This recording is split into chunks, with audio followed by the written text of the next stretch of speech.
大家好，欢迎收听可持续对话，我是主播邢哲明。可持续对话，让对话可持续。这期节目有一点特别，这是我们的第3期英文访谈，而这场对话也源于一段跨越国家的真实相识。在去年中国举办的世界青年发展论坛上，我第一次认识了来自马尔代夫的 Hoodh Ibrahim。他是马尔代夫政策研究中心的创始人，也是一位长期关注气候变化、青年发展和国家未来的政策研究者。从那次相识开始，我们一直保持了联系，也在讨论未来能不能一起做一些真正有意义的合作。今年1月，我终于有机会去到了马尔代夫，在首都马累待了3天。这个城市很小，也很密集，发展与挑战并存。但与此同时，我也能清晰地感受到一种面向未来的活力和期待。我们的这期节目就是在马累海边录制完成的，一边是印度洋的海风，一边是关于这个国家未来的探讨。在这场对话里，我们从 Hoodh 个人经历聊起，一直谈到马尔代夫正在面临的一系列现实挑战，包括气候变化、可持续旅游、青年发展，以及中国和马尔代夫之间在文化旅游和绿色发展领域未来能否形成更为长期、更加制度化的合作机制。接下来就让我们一起走进这场英文对话。如果你喜欢这样的讨论，欢迎点赞、评论和分享，也欢迎大家加入到我们的听友群，了解更多关于节目的信息。接下来请你收听我在马尔代夫马累进行的这一场英文访谈。 Good morning, good afternoon, and good evening to all the listeners on Dialogues on Sustainability. Thank you so much for tuning in. And now I'm currently in the capital city of Maldives, Malé, and had the privilege to sit down with a friend of mine and now a colleague of mine, Hoodh Ibrahim, to join us for this episode of Dialogues on Sustainability. Hoodh, why don't you say hi to everybody? Hello, thank you so much, Jerming, for inviting me to the podcast and to continue to have this friendly relationship with the people of Maldives. And I have to thank Hoodh for having me here at Malé. I had wonderful experiences here, meeting with different stakeholders throughout a 3-day short stay. I definitely believe this is the beginning of many more possibilities. And before I came, I have the same stereotype as the people outside of Maldives regarding this as the crowdest capital city in the world, and also for a country that is renowned for its tourist resorts and everything. But when I arrive, when I see what's going on here, and when I see the ambition of the young Maldivans, I was so impressed, and I am so impressed, and I want to do something for this. But before we get started, I would like to have Hoodh Ibrahim to introduce himself a little bit in order to have our listeners to get more information about what he did over the time to become a policy research expert for the development of Maldives. Yeah, thanks so much for the question. It's very interesting. My journey across my career has been very nuanced and kind of complex. I was working in the government for a long time in the President's office, and then I was also engaged with the civil society organizations. I consider myself to be a social entrepreneur, engaged in social business, but also I hold some positions with the Maldives National University as the political science coordinator and lecturer, as well as the chair of the Maldives Center for Policy Research. And in addition to this, I also serve on the board as the vice president for the Maldivian Red Cross Red Crescent Society. So humanitarian, yeah, and also disaster risk reduction, restoring family links, supporting, disaster preparation, things like that, and the social and public policy research and analysis on how the country is changing, how we can better position ourselves for the future, and how do we address the youth concerns and insecurities in the face of the changing geopolitical world, the changing relationships between country to country, as well as the relationship we have with the environment and the changes that come due to climate change. So it's a complex situation, as you noted. Maldives is world famous to be this beautiful and wonderful tourism destination. But at the same time, while that is true, we also have a very beautiful and unique kind of multi-dimensional existence where there are so many nuances to the way young people are achieving their dreams while also facing challenges in their daily life. And I'm sure we'll get more into that as we go along. Yes, I was so impressed because I get to know Hoodh when we were in Suzhou City last year when there was a major international event for the youth. It's called World Youth Development Forum. And we happened to know each other and we worked together during the summit. And we enjoyed our conversations and also the friendships that we shared with almost many more youth from almost 100 countries, right? It was like a mini version of the Youth United Nations gathering. And I was so impressed by the systematic approach by Hoodh Ibrahim and what you did, especially on the policy advocacy end. And I know that you founded the Maldives Center for Policy Research. Why do you think to create such an institution or a think tank to address the issues that face Maldives today and what comes in the few decades in the future? So the policy landscape of the Maldives has been, very much dominated by old guard of the political leadership. We really haven't had the young people express their needs directly into policy papers. And across the world, my experience with working as a lead editor for the Journal of Youth, Peace and Security and also working with UNESCO on various different cultural and heritage projects, what I noticed was that there is already an agenda set by these leaders for how young people should engage. More like top-down. Top-down, yeah. Top-down dictation on how and what roles young people should play. And as a young person, now slowly becoming an old person, I felt that from my experience, there is a need for young people to engage from the bottom up and create youth-generated knowledge on issues that concern them and also give academic input that can become the backbone and justification for government decision making, evidence-based knowledge generation. So that was the mission we had with the United Network of Youth Peace Builders based out of Netherlands. We developed the first Journal of Youth, Peace and Security. I was very privileged to be part of the founding team and later the co-lead editor. And I took my experience from that engagement as well as my experience in the government and my experience with civil society. Combining it all together, I decided that the way forward for the Maldives, we have highly educated young people and we have highly passionate young people. But of course we have limited resources and development challenges. So these challenges and the question of where Maldives goes in the future cannot be decided only by the elites, only by the leaders of the political parties. It must be decided through evidence-based academic papers and also evidence-based policy recommendations that are generated organically and by young people for young people.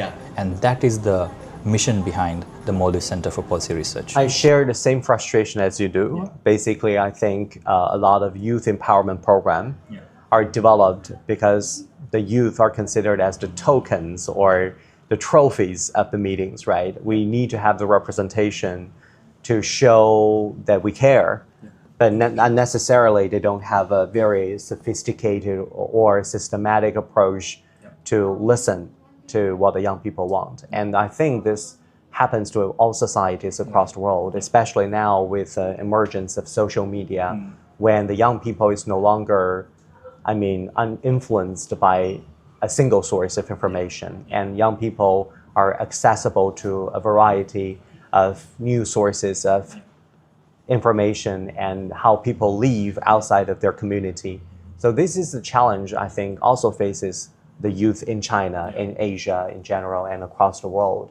So I really admire your efforts to build this from scratch by starting with you yourself and then building up the team. And during this trip, I met with some of the leadership of your research institute and also your team members, I do sense that, as you mentioned, the young people in Maldives, they are very international. Yeah. They are very talented. I think we need to provide them with a more systematic approach in order to explore the world, because to my understanding, Maldives benefit a lot from globalization, yes, where the movement of people, movements of goods have contributed to the success for Maldives currently as a world top destination for tourism. But as you mentioned, there are systematic challenges, how to develop the economy more sustainable. I think this comes to the second keyword of your journey is sustainability. Because we know that Maldives, as I visited Malé, is a very crowded city, and I can smell the diesel while I walk on the street, because a lot of motorcycles and vehicles, they burn diesels. In the meantime, this is one of the countries that receives over 2 million international tourists on a yearly basis. So I definitely believe having a sustainable future, not necessarily limited to the eco-tourism sector, but also other possibilities, is also high on the agenda, right? So what are the biggest challenges for Maldives to move forward to a sustainable and more economically robust future? So definitely there is the need to move towards sustainable development practices. Maldives has been a champion in climate change advocacy. Our presidents have been famous for speaking on the issue of climate change for the first time in the world in a global forum at the United Nations, and also later our presidents have been famous for taking the climate negotiations very seriously and bringing it to the world news and also the center of the consciousness of the world. Yeah. And we've also been a leader in different platforms like AOSIS and also in the United Nations system, in the Commonwealth system. Because it's the surviving thing, It's a survival. It's a question of how do we survive the change that's coming environmentally, the change that's coming to the climate. And the Maldives is like a canary in the coal mine to how the world will face if the Maldives survives the changes that are to come. The world may also survive in the way we recognize it today. Otherwise, the world will be very much changed. And I'm sure that everyone is aware of this reality. When it comes to the development challenges of the Maldives, land pressure, having 99% ocean as our exclusive economic zone in our territories is one of the key challenges and also bottlenecks and also kind of an opportunity as well when you consider the ocean resources that we have.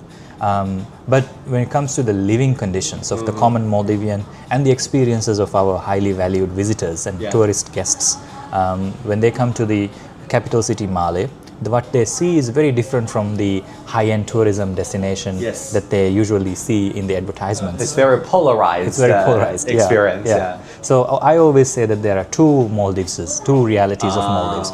One is the reality that is the luxury high-end tourism destination that everybody is familiar with, and then there is the lived reality of Maldivians, of young Maldivians. One is the fantasy, one is the reality. Exactly. So when you consider the drilling down into the exact challenges, for me, I would say that food security and energy security are the main challenges that we have. In terms of population, we have a small population of about 500,000 people, and then now we are at the end of the youth dividend, at the cusp of and around the ending portion of the youth dividend of the population. So the baby boomer is over. Yeah, the baby boom is now over. And we are also having challenges in the reproduction rate. The number of Maldivians that are choosing to, build a family, settle down in the traditional sense is going lower, which means that our population may cap out at closer to the mid of the century at about maybe 700,000 or 800,000 people. So less than even a million people. So in terms of the challenges for this small population is that how do we sustainably feed the people here, and also how can we power the development needs, the electrical needs, and also the use of new technologies like AI and these things create a high level of dependence on energy.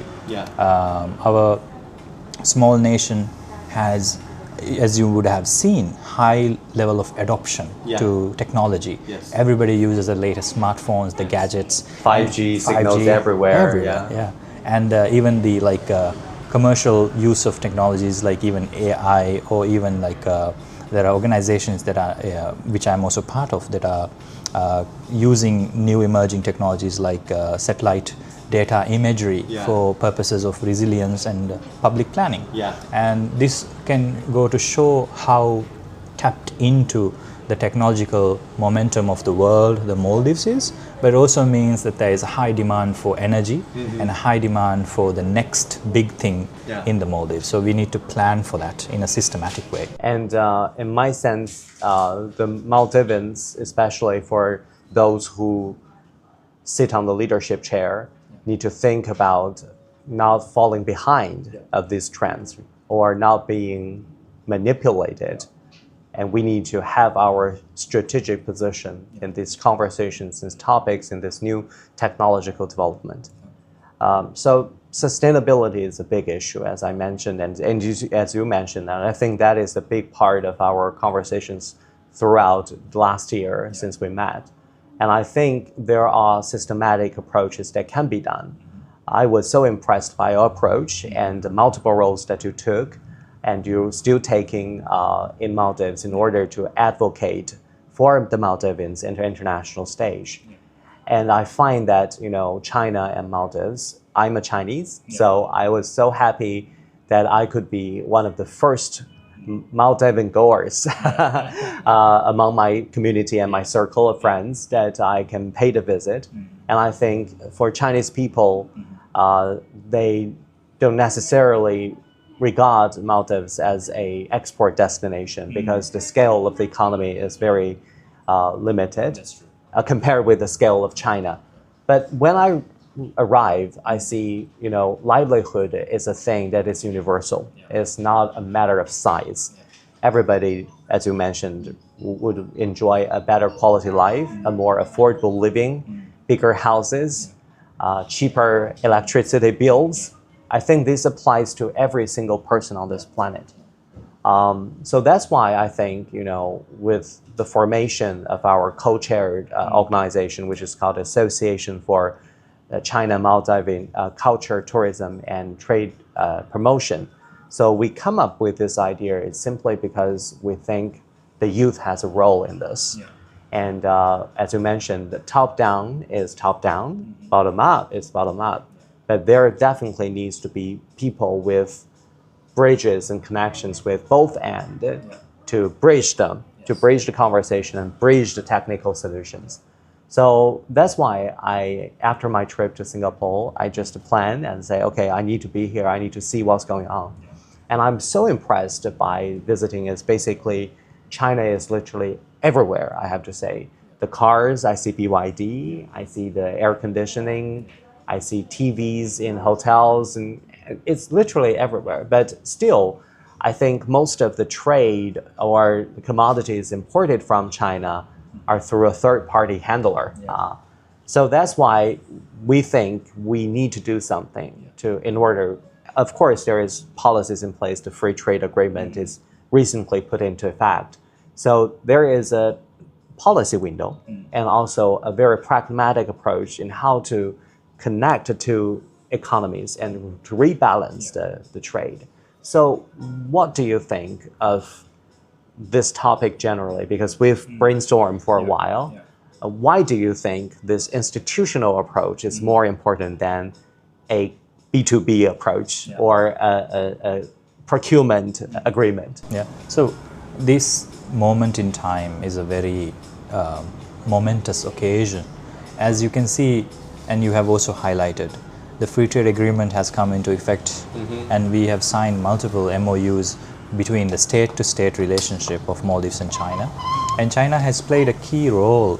Allow me to highlight that it is seen by the Maldivian public and also the leadership as a very reliable development partner.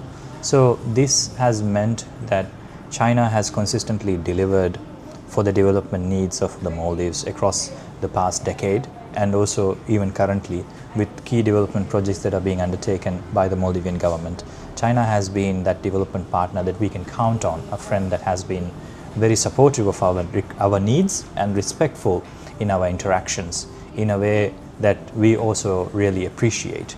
And this is why I feel that looking at the free trade agreement that was signed and put into effect recently, we have an opportunity to literally be the bridge between our two countries and our two peoples to have a closer relationship. As you also very wisely noted, the Maldives enjoys support from sectors such as construction, to ships, to engines, and also to household use items, air conditions, electronics. All of these things originate from China in production. But we have a third party or multiple layers between this transaction. And of course, everybody looks at where can the savings be, whether it be an individual or a business. And the key role that we can play is trade facilitation through direct connection of the brands in China and also the entrepreneurs in the Maldives, and also increase exposure of the entrepreneurs in the Maldives and the professionals here, and look at what are the great strengths of the Maldivian business community and introduce them directly to our Chinese friends, and also bring the large and also medium and small enterprises in China and make the understanding between the two countries more concrete in a way that they also find the opportunities that are here. While it is a smaller market compared to the Chinese population, which is large, much larger compared to, it's a big country working with a small country, but at the heart of this relationship is mutual respect and mutual then mutual desire to work together. And this has to my mind, I envision a future where that we can play a role, or I can play a role, where I can be the person to bring Maldivians closer to an understanding of China rather than being an abstract development partner, to have the people-to-people connect and to have that cross-cultural understanding and to have regular structured exchange programs, whether it is students, whether it is academics, whether it's business people, entrepreneurs, or even the state level. Of course, the state and state-to-state relationship is already very strong, and it will continue to go forward. But we also have to, at the individual institutional level, continue to reinforce and strengthen that conversation through exchange and also through technical expertise conversations. Very good point. This is how we reach into consensus to build something institutional.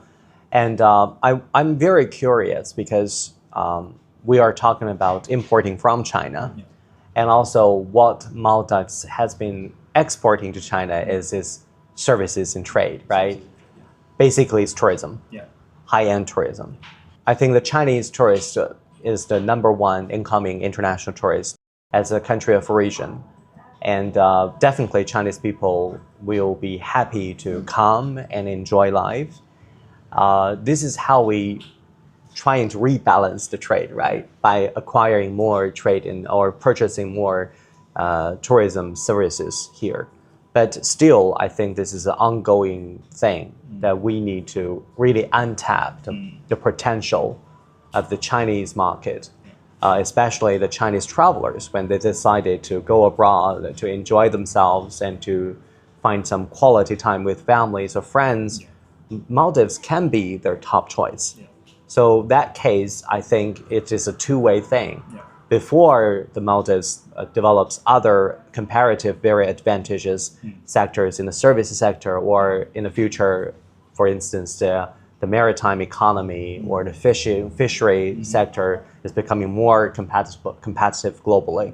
I think the interim solution will be really attracting more Chinese people to here to spend and to invest, right? So in order to curb the trade imbalance, I think this is a two-way approach. That is why when we designed this new mechanism, we came across with the kind of a dual leadership system.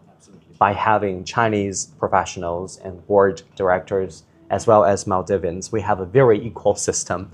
And we definitely believe this is the professional way to move ahead. do you think the perception of China or Chinese people were changing over the years? What is the current perception of the Maldivians think about China and the Chinese people? Yeah, so as you noted, absolutely the way forward is to move in equal terms with respect for each other that we have historically enjoyed. 2,500 years ago, with the voyage of Zheng He to the Maldives, we've had, and which also embarked from the port city of Suzhou. Yeah. So there is a connection between Maldives and China that is very strong. 400 years ago, 500 years ago, right? Yeah, 500 years ago. 500 years so ago, the first mention of Maldives in historical records is also mentioned in these voyages as well. Yeah. And the journals of the voyages. Yeah. And this means that the Maldivian historical links with China is also very strong. Yeah. And we've had, in addition to that relationship, our first public housing programs were undertaken with the support of the Chinese government. So in Male, when you were going around, maybe you may have noticed the social housing Senahia projects were developed by Chinese companies. And this was also in the late 90s and early 2000s period. Chinese companies and Chinese government supported these social housing programs. And at the time, the quality of this, while it was a very strong collaboration, was not the level that we now have the expectation with the living conditions. Yeah, the living conditions and the expectations always change. The first companies to work in Maldives from China in these programs delivered a very needed project, but the quality of these buildings are not to the standards that we would have an expectation today. But now, with the development of the China-Maldives Friendship Bridge and the large-scale social housing projects in Hulumale, as well as the road project in the south in Addu, we can see the changes literally to the life and the quality of living of the Maldivian, as well as the quality of production and capacity of the Chinese businesses.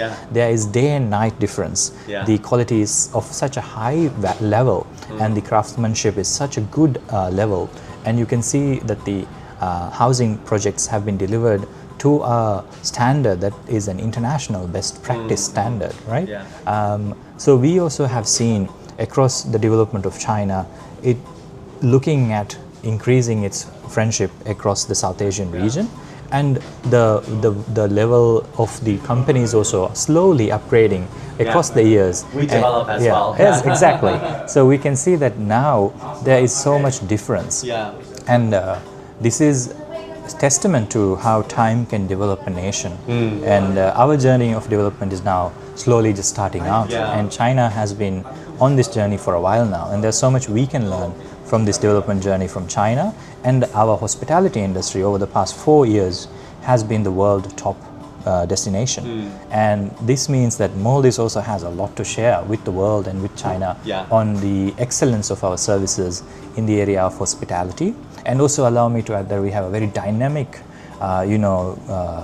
group of young people who are working in the digitization space. And as you also mentioned, digitization and the blue economy are at the center of the development agenda of the current administration, as well as the the development needs of the country. So these are the two exciting avenues that we have, that there can be a lot of technical exchange and also collaboration. So the maturity of the friendship between the two countries, and also the maturity of the projects, it's a collaboration between the two countries, right? Either it is a government-to-government project, or it's a Chinese company trying to expand here. But we definitely see a lot of investment opportunities, especially for the ongoing Chinese, we call it Chuhai, which is everybody's expanding globally. I think in terms of tourism, hospitality, and also high-end experiences, I think Maldives still have a lot of good resources, are ready to receive investment and also to develop into the next level, I mean, for the world, right? So basically, I think last year when we met in Suzhou, as you mentioned, the trip to China is very important because we got to know each other. Yeah. And I think I'm very curious about what do you think of cities like Suzhou in China, and you visited Changsha after Suzhou. Tell me more about your feeling or what impressed you the most during that visit. Yeah, it was a big honor and also a privilege and duty for me to be selected by the UN agencies, especially UNESCO, with the recommendation to the China Youth Federation. And this meeting, the World Youth Development Forum, was an undertaking by the Ministry of Youth in China, as well as the All China Youth Federation. And to be invited to such a large forum, it was a very exciting moment where I was very... It was a grand party. I was very humbled quite a bit, yeah. And it was also, in addition to being a big celebration of young people and also their achievements from around the world. I think we are the older young people there, right? There are way younger people. I always say that I'm a fossil, I'm quite old now. But technically, I still count as a young person in the Maldives. Of course. So maybe an older young person, I would say. So it was a big privilege to represent my country and also the work that we were doing here and continue to do under the Youth Side project. And you also was the panelist. Yeah, I was a panelist. For a cultural and heritage forum. Yeah, so it was multiple engagement opportunities that was afforded to us, to me by the China Youth Federation and also by the organizers, including the UNESCO office in China. And UNESCO has been a very strong influence in my life. They have been very supportive of my development and also the kind of education that I have received in sustainability and also heritage preservation and conservation of different aspects of life, living heritage, living treasures, and also other areas that we have to value more in this more globalized age that we are seeing currently. And moving forward, the world is going maybe towards a little bit of uncertainty. And in these times, remembering who we are can be very important for the self-esteem and also self-respect and self-confidence of the population today. Going to the question of how I felt about Suzhou. Suzhou was an amazing experience. Suzhou city being one of the top cities in China in terms of the population, in terms of the innovation, in terms of how infrastructure has been built, and the incubation of the young entrepreneurial spirit and the tapping of the Suzhou local government into the youth passion. Youth have always been the agents of change, and the Suzhou local government and the Chinese government seems to be very aware of this principle and this philosophy, and they have harvested the energy of the young people and their entrepreneurial spirits, especially when it comes to scientific endeavors and business endeavors. I was impressed to see the incubation offices and the spaces that are offered for very low rents to startups, and the startup economy that has been supported quite a bit and supported with subsidies and other kind of policy interventions. This is a big lesson that we can take into the Maldives. Even with our limited resources, there has to be more support for the startup economy in the Maldives.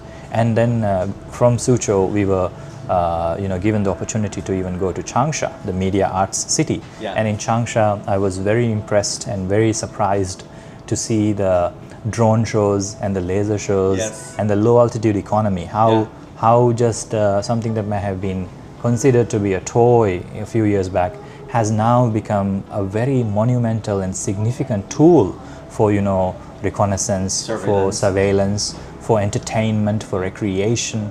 And this shows the endless possibilities of a creative mind with the emerging new technologies. So for me, being able to represent the Maldives Center for Policy Research at the World Youth Development Forum at the invitation of UNESCO and at the invitation of the China Youth Federation, it was such a big privilege, and I always consider it such a big duty to showcase the talents of young Maldivians. We have people on our team, young programmers and developers, and young policy analysts and experts who are emerging to become, future experts, who have devoted so much time and volunteered so much of their energy to try to capture and preserve the heritage of Maldivian rural islands. And our work in the south, in Hoodh, in the north, in Nunuato, with organizations like Island Conservation Project in the north and Maldives Association for Tourism in the south, to engage with the local community and to develop organically, grassroots supported programs rather than prescriptive top-down programs is the key principle that I wanted to share with my colleagues and the other 100 delegates from the different 100 countries. And I think that model of combining the grassroots needs for development, their requests, their dreams into interventions, policy interventions by civil society organizations with the support of the government ministries and the relevant authorities, in addition to financing and partnerships internationally, joining the SDG partnership goal together with the national development requirements and the local communities' needs and their dreams. You're hybriding everything. That hybrid combination was the magic formula that made the program successful. And that is the reason why the community skate park in the south of the Maldives and the nature park in the north, Nunuato, we have developed has been so successful, and to be able to deliver these kind of interventions and these kind of programs, it cannot be just one person. It's not my effort alone. It's definitely all credit is due to the team of people who are working in our center and also on the ground, the volunteers that are working with us, as well as the various experts who have given us their blessing and their technical advice and also their support and even a kind word that has helped us along the way. And that was the reason why I believe my project and our center's project was selected as the winner, one of the winners out of those 100 different delegations. That was wonderful roadshow you put together. I think it's also a mutual learning experience because we been listening to stories from different countries, but we find there is common realities by people from different countries, from different regions, and even with different cultural backgrounds. We find that there are some common issues that definitely youth has the ambition and has the willingness and also has the perseverance to really achieve. But as you mentioned, that nothing can be done by one team. So I think, as you mentioned, one key word for you is very nuanced. Literally, to push things forward, you need to be aggressive, and you also need to set back a little bit in order to really, really wait for other people to walk along with you, right? In order to point out the right direction and also give the technical solution. So basically, I think we are engineering with a social enterprise mindset in order to do this. So moving back to Maldives, as you mentioned, that you are reforming your economy. To that end, you recommended me to go to some of the residential islands to feel the real, authentic Maldives culture. I was intrigued by that, so I will definitely visit one of those during my next trip here. But Maldives is mostly famous for its tropical paradise. And also, we've mentioned about the front line of climate change, because if the sea level rises to about 1 meter, your country will not exist. That is a big challenge, and I think that is like the worst nightmare ever, right? But in order, this is a world that is relatively unfair, because all the developed countries, they already emitted their portion of carbon dioxide. But while the developing countries still requires room to grow and to be prosperous in the long run, we want to have your take on how the Maldivians and the Maldives government is trying to reconcile the contracts, beauty and vulnerability of your tourism resources, how we reconcile that conflict. So, as we have already highlighted in our conversation, in the Maldives, beauty and vulnerability are two sides of the same coin. Our existence is at the same time very beautiful, very ephemeral, and it captivates the imagination of all our visitors from around the world. But at the same time, we also exist at the mercy of the environment and at the mercy of the development practices of the last century. Today, and for millions of years of accumulation of the coral reefs. Yes, and it's been a long journey for Maldives to exist in the way it has now. And with the changes that are coming, as you mentioned, there is the fear that with the sea level rise above 1 meter would threaten certain islands in the Maldives. It would not perhaps wipe out the entire Maldives, but it would wipe out significant portions of the Maldives, living spaces. We have managed to create adaptations to this, but it doesn't mean that we'll be able to solve this challenge. This problem is not simple enough that one country and a small island state, a small state like the Maldives, can solve it on our own. Yes, it has to be a global effort, and right now we are seeing that global coalition is slowly crumbling or maybe changing, right? So the momentum is slowing down for actual concrete, tangible steps towards a future where we are all safe from climate change. So this means that what is the future for the Maldives? As I said, that beauty and vulnerability are two inherent characteristics of the Maldivian existence, and we don't see the ocean as a threat, but the ocean is our mother, it's our home. The ocean and the waves and the surf is the lullaby that to all Maldivians, to all Maldivian children, that we fall asleep to.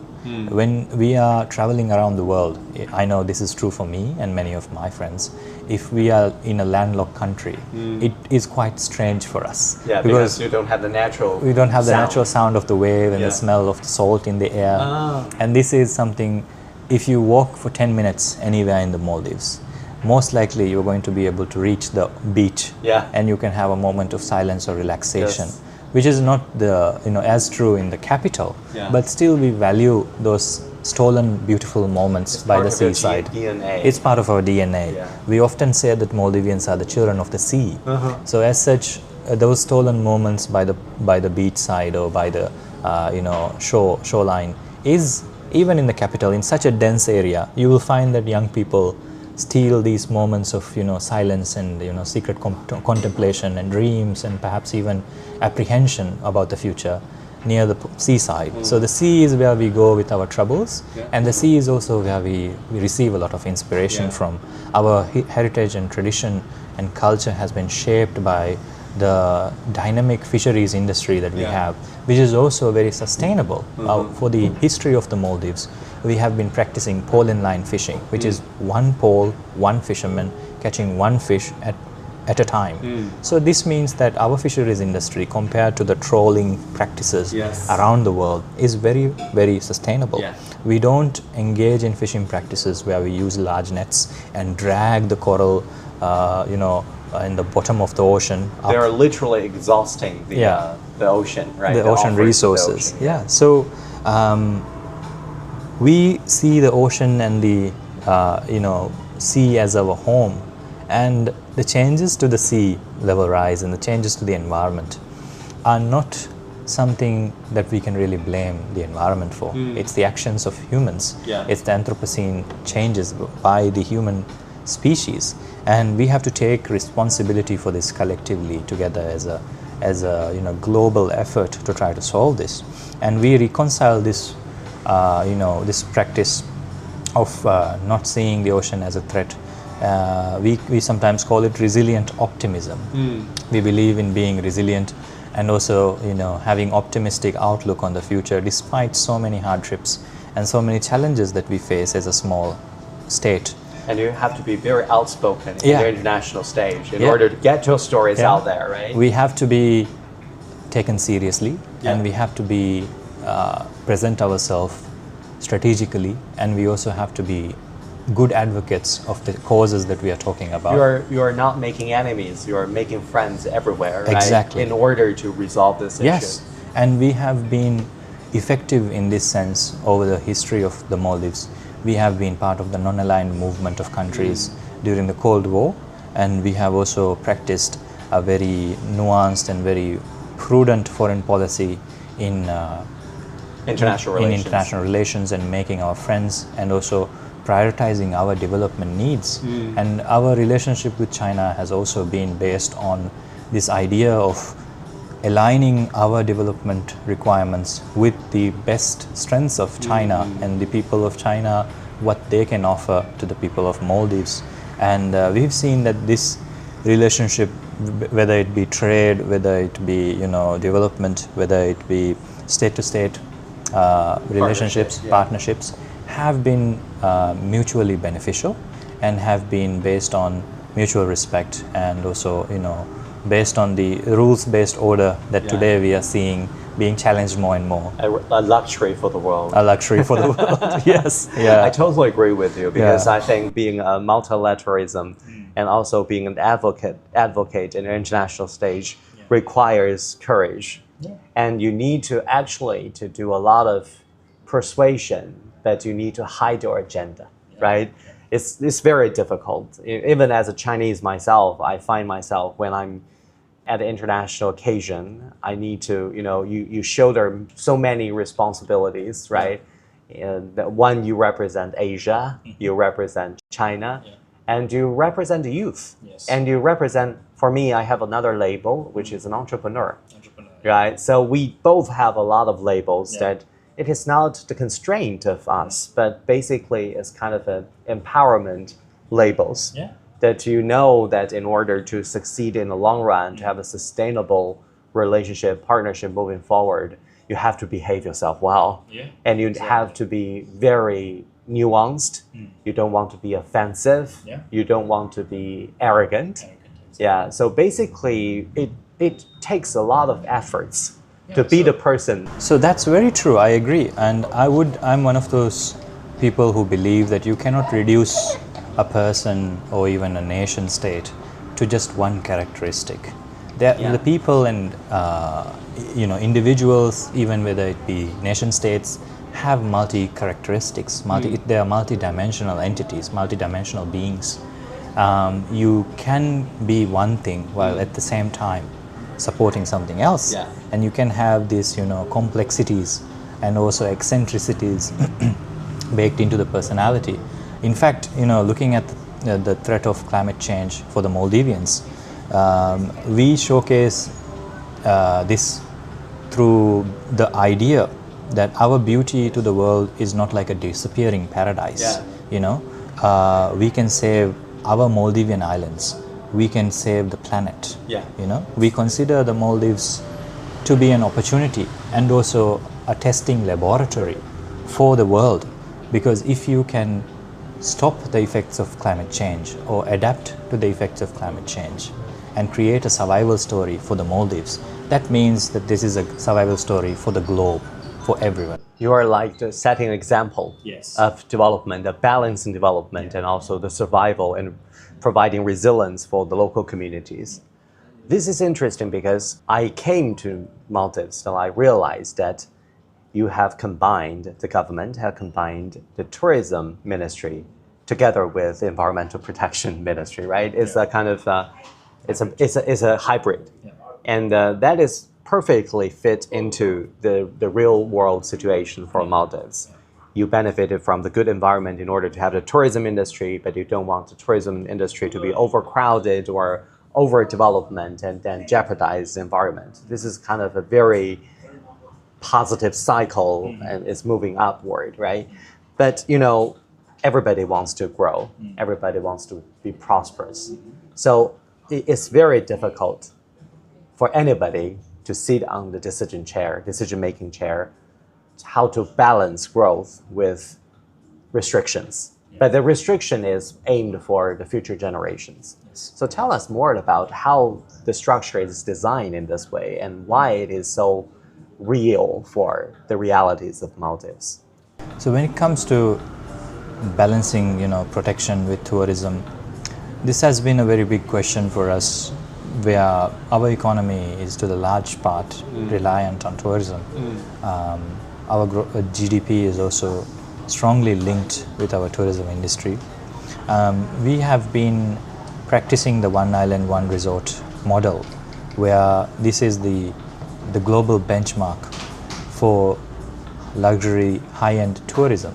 You innovated this. We innovated this Yeah. since the 70s as a special type, a special model of tourism that the world over is now looking to, replicate Yeah. in the islands of Fiji, in Bora Bora, Saudi Arabia, and we are very proud of this. We are very happy that You're other the very leader Yeah. and the front runner of Yes, this case. Yeah. exactly. So we are very happy that Maldives can serve as a development example in the hospitality industry.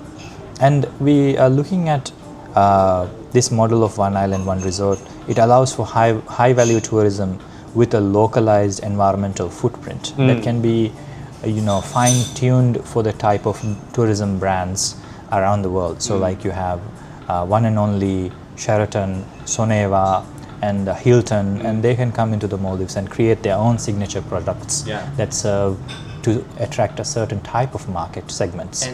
And really raise the brand portfolio for these hotel brands, right? Yeah, and it also creates a luster of excellence for these hotel brands to have a property in the Maldives, to call Maldives one link in their global hotel chain or global hospitality. Their empire. Their empire.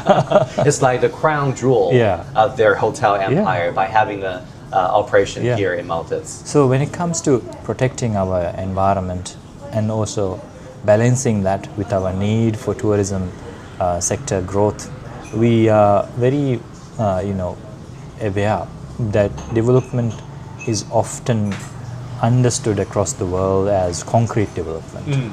And in the Maldives, there has been conversations and movements advocating for more environmental friendly types of development, where we develop our tourism products in line with the traditional knowledge and also the protection required to have and retain the inheritance, the valuable environmental inheritance that we have received as Maldivians.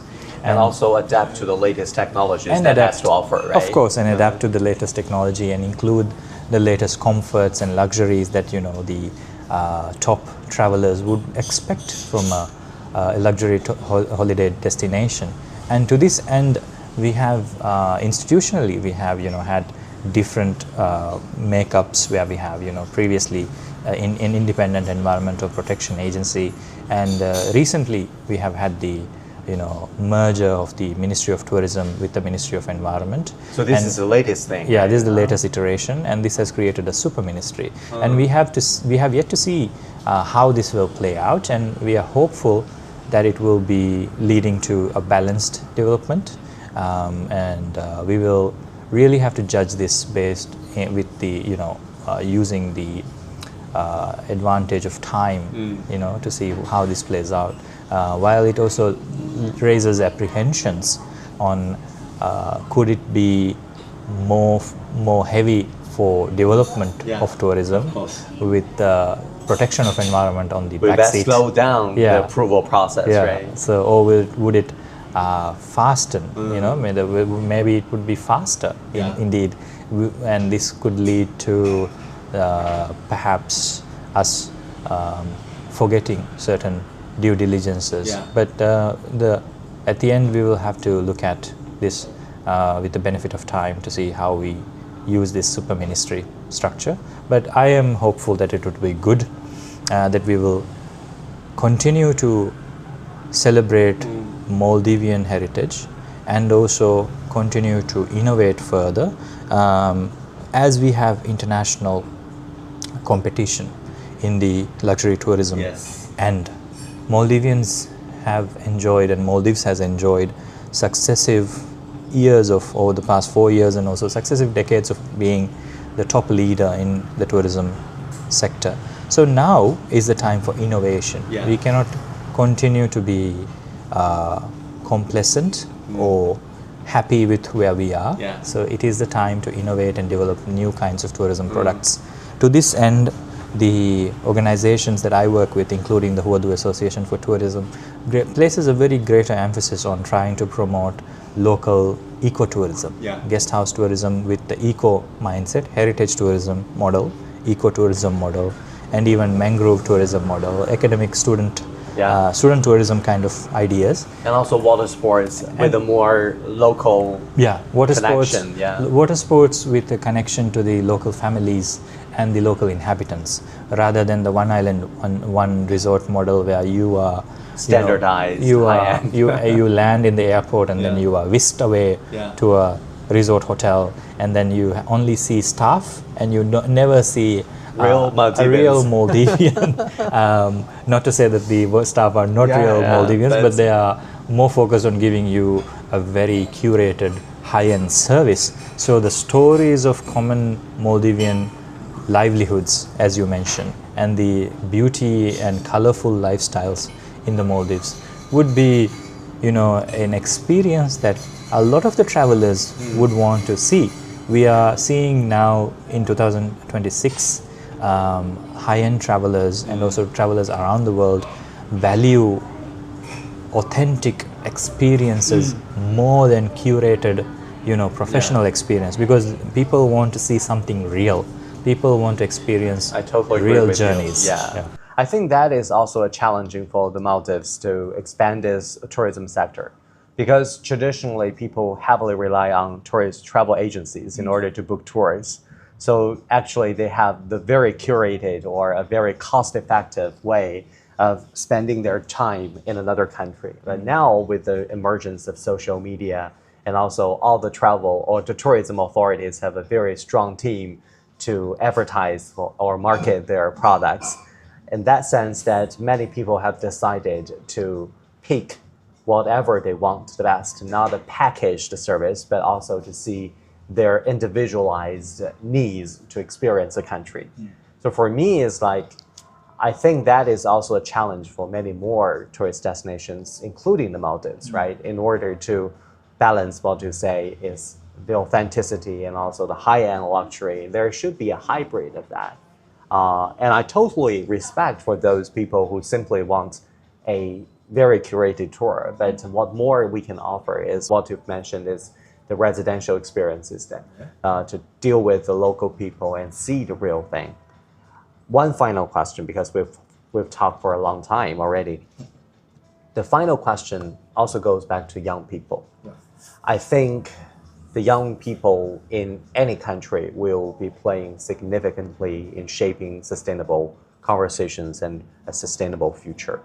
What do people in Maldives play in this sense? And are you seeing that bottom-up movements or creative community efforts that are coming from the young people?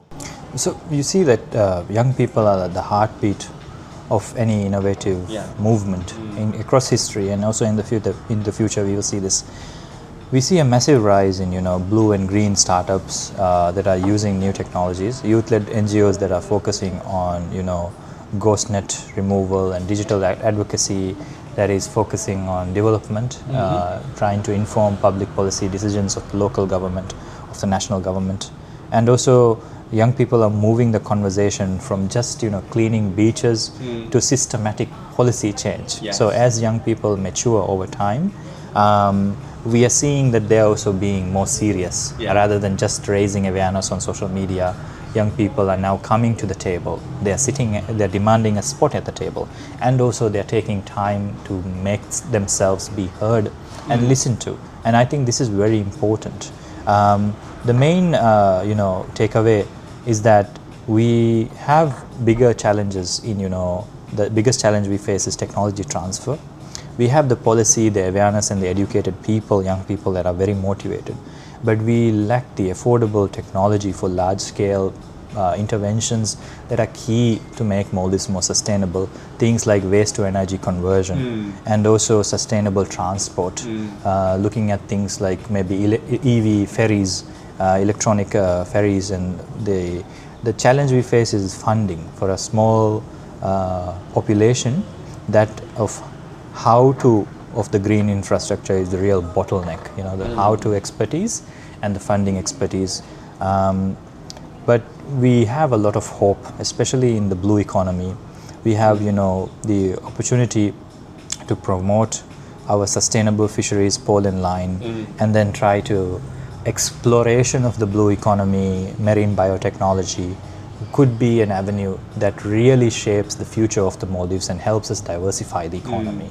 And our priority, as a young population, nation state, becoming slowly an aging population. It happens everywhere. That happens everywhere.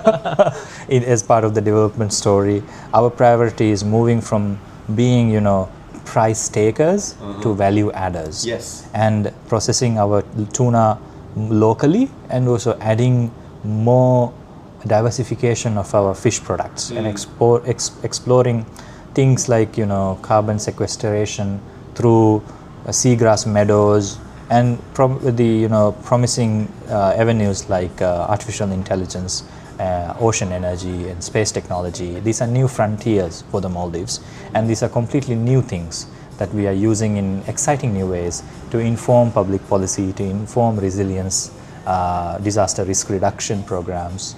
So I personally like to think that the future for the Maldives is very bright. Yeah. Because the Maldivians have not given up in the face of a global challenge. I can see the dynamics here. Yeah.